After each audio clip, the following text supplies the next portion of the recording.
Welcome to the chaos sector. We have been away from our daily reports for quite some time, but there is always something within the matrix that grabs our attention. In today's investigative report, we examine the recent stories that have gained the national spotlight. There are several, but we start with the Idaho murders investigation. Before we start, though, we have to present our declaration of integrity for our audience and the social media platform we are using to air this episode. Chaos Sector consists of independent journalists, reporters, investigators, analysts, and other media professionals. We report on the latest news, ranging from entertainment to politics. We do not misinform, fabricate, nor present news based on biases. Our goal is to inform the public, based on research, investigations, information, and also evidence, all provided from the source of the subject matter. Now that we have established our declaration of integrity, let's get started. Bryan Kohberger was arrested and charged with the deaths of 4 Idaho college students on November 13, 2022. He is currently awaiting trial for those alleged murders. The 4 victims were Madison Mogen, Kaylee Gonzalez, Ethan Chapin, and Xana Kernodle. The suspect allegedly entered the home, without force, and stabbed the 4 victims to death before exiting through the back entrance. Reports by authorities state that there are several key pieces of evidence that tie him to the murders, such as his vehicle being spotted in that area on the night of, a knife sheath that was apparently left behind in one of the victims' bedrooms, and a survivor's accounts of spotting him in the home on the night of. Despite this, there hasn't been empirical evidence to make the murder charge stick. Why is this, you ask? Because, well, let's first break down the accounts from one of the survivors. I think this is a more interesting place to start in the case.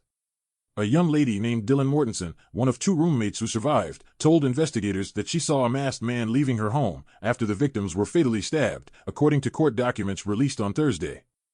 Mortensen, who also slept on the 2nd floor, later told police in an interview that she opened her door 3 times after waking up at around 4 a.m. to what she thought sounded like Gonzalez playing with her dog in one of the upstairs bedrooms, which were located on the 3rd floor, according to the affidavit. A short time later, DM said she heard who she thought was Gonzalez say something to the effect of, quote, "There's someone here," the affidavit says. However, investigators pointed out that it could have been Kernodle's voice, since records from a forensic download of her cell phone indicated she was likely awake and using the TikTok app at approximately 4:12 a.m. Before I continue, apparently 2 out of the 6 people in the home are awake during this time frame. Mortensen, and either Gonzalez or Kernodle. Someone states, quote, "There's someone here," unquote. What this suggests is that the group was accounted for, and whoever was in the home was a stranger. So, in this setting, there is a home invader. And there was a dog physically inside the bedroom of the victim. No mention of hearing a barking dog by Mortensen. That's highly unlikely. Keep this in mind, because it will be extremely important link to the chain of events reported. Mortensen told police that she, quote, "did not see anything when she looked out of her bedroom for the first time after hearing the voice.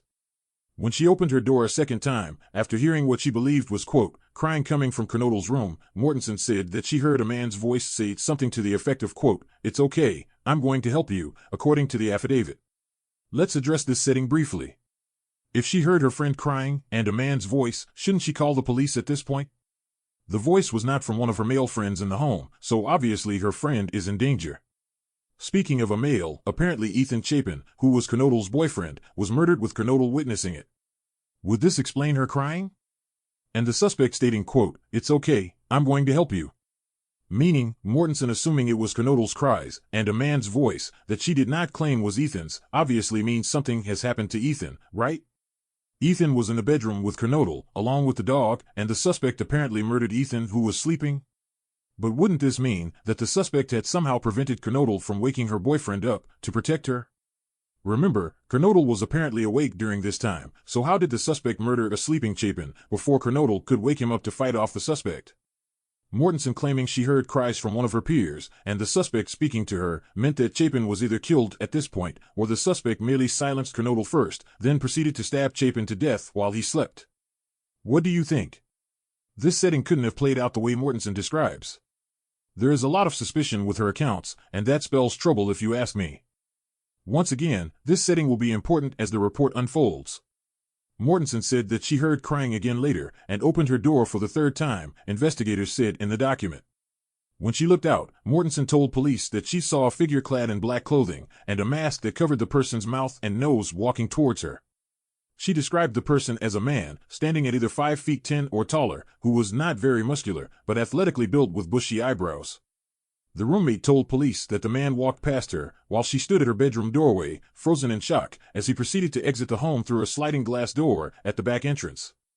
Mortensen told police that she locked herself inside of her room after seeing the masked individual. Mortensen told police that, but when she heard cries once again, followed by witnessing the suspect walk past her, she never called, get this, the damn police. 2 + 2 = 5. In other words, this is not adding up whatsoever.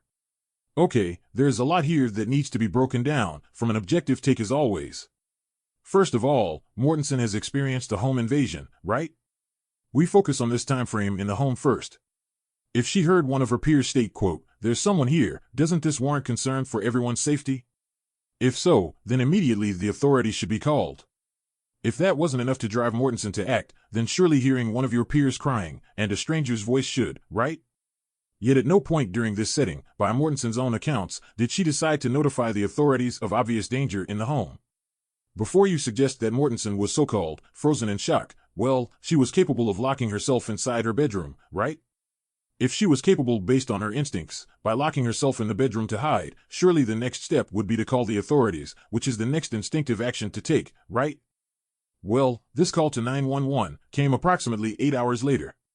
The murders allegedly occurred around 4 a.m. Sunday morning.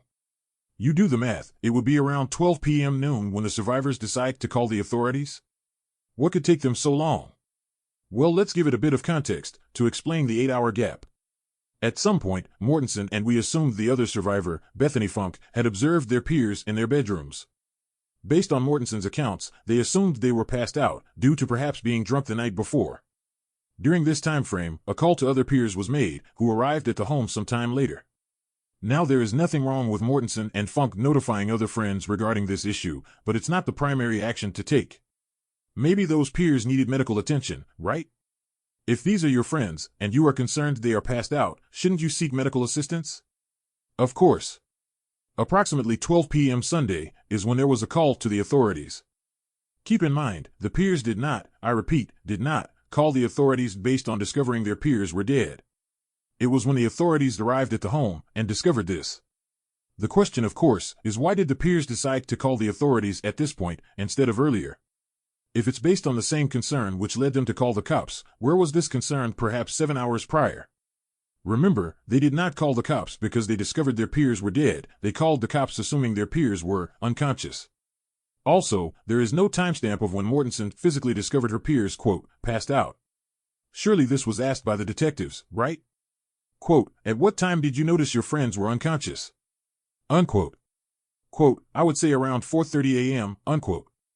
Without this key time frame, we can't know exactly when she discovered her peers unconscious, in connection to when she encountered the suspect. After the suspect left the home, Mortensen locked herself in the bedroom, and then what actions did she take? What time frame is this? And the most devastating is that throughout this time frame, she never called the authorities despite what she had just experienced. And she never checked on her friends, with one of those friends claiming someone was in the home, and the other literally encountered that person. Wouldn't you text your friends' phones to see if they're okay? So there are two significant aspects that are cause for concern. No call to the authorities about a home invader, nor any check on your peers after hearing cries, which obviously translates to, help me, he's gonna kill me. After the home invader exits the home, which Mortensen physically witnessed, she never went to the bedrooms to check on her friends. If you saw the suspect leave the home, don't you think it's best to round everyone up, to make sure everyone is okay? Being afraid is understandable, but not taking action, or seeking help when the suspect has left the home, is leaving a huge question mark in this case from my view. And I would even suggest an anomaly. Not badgering the witness, only asking the same questions everyone else has presented. This is extremely damaging to the credibility of Mortensen's accounts. Why is this, you ask? How about we take it a bit slow, and return with a part 2 of this case? There's a lot that hasn't been explained in the media, by the authorities, and also by those two survivors. This is the chaos sector.